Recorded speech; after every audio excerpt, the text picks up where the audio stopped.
Hey guys, it's Rebel and a Meowing Kitty. I did a video a while back about Sega CDs and I said there's a difference between the two. I know, you're excited again. And there is.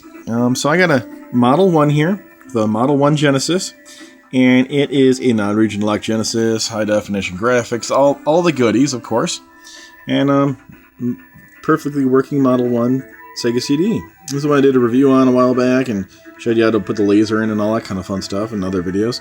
And also showed you how to hook it up. I ain't going to do that again because, well, we already know how to do it. And it's working.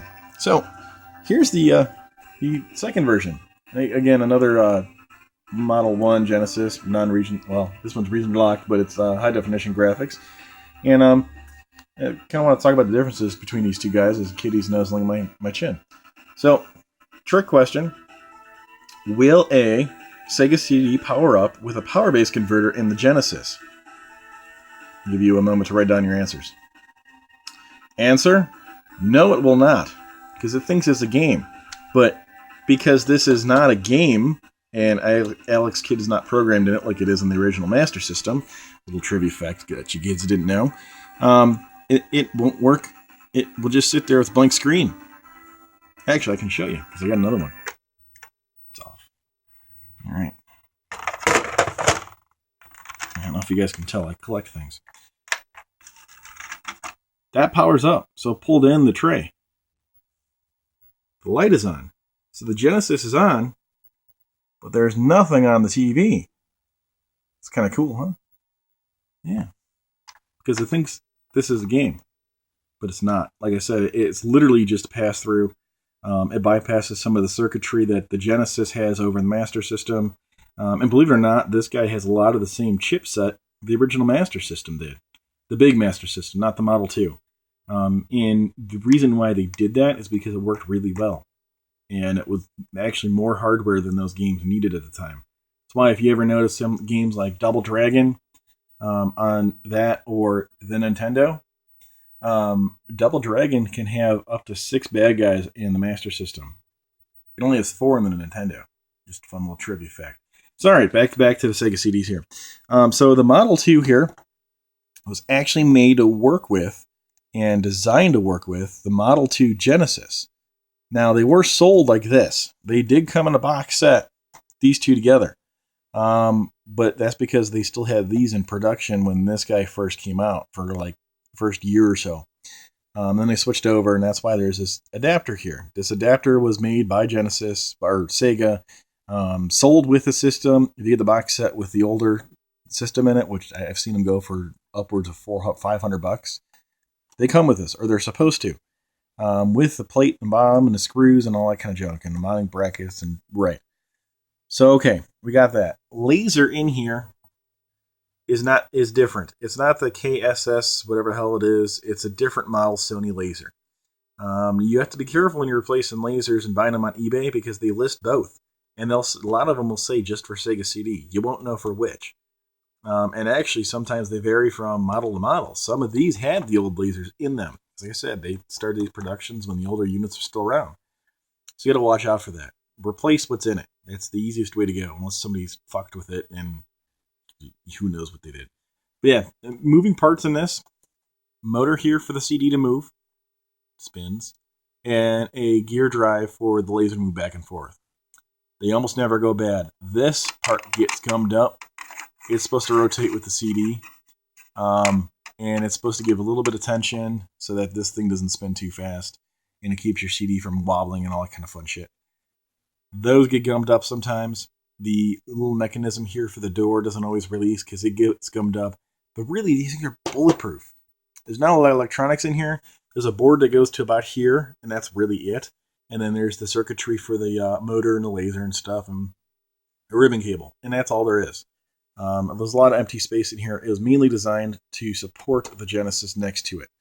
Because I realized a lot of people are putting them on tabletops like this is here, as opposed to in an entertainment center like this guy. But if you have an entertainment center and you have to reach in to put a game in the top of it, sort of defeats the whole point, I think. But there you go.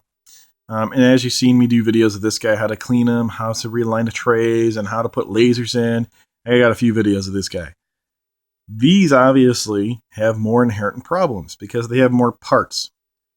They were really over-engineered. They were really cool in what they did at the time, because the only other thing that had a CD tray that popped out like this was really high-end hi-fi stereo equipment for your CD players, which again, in '89 when these came out, were cutting edge.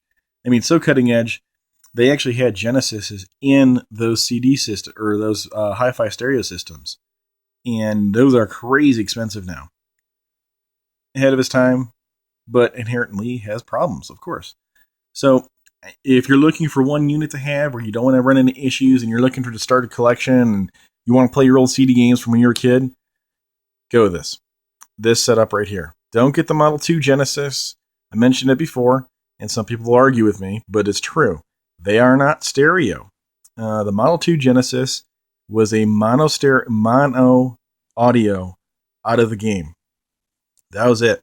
They split it to stereo. So it's actually mono split, so you have right and left, but it's the same audio track.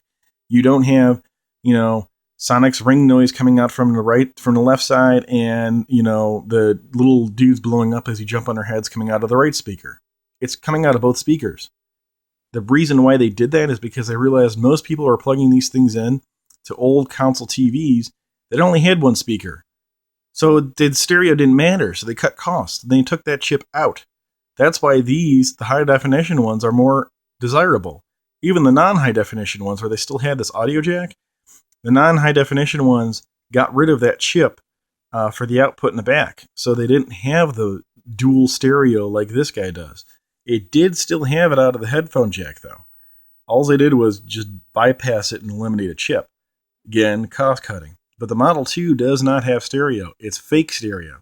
So if you want to have that really nice sound and all that kind of fun stuff, get this. Now, the other thing, too, is the Model 2 doesn't have a headphone port.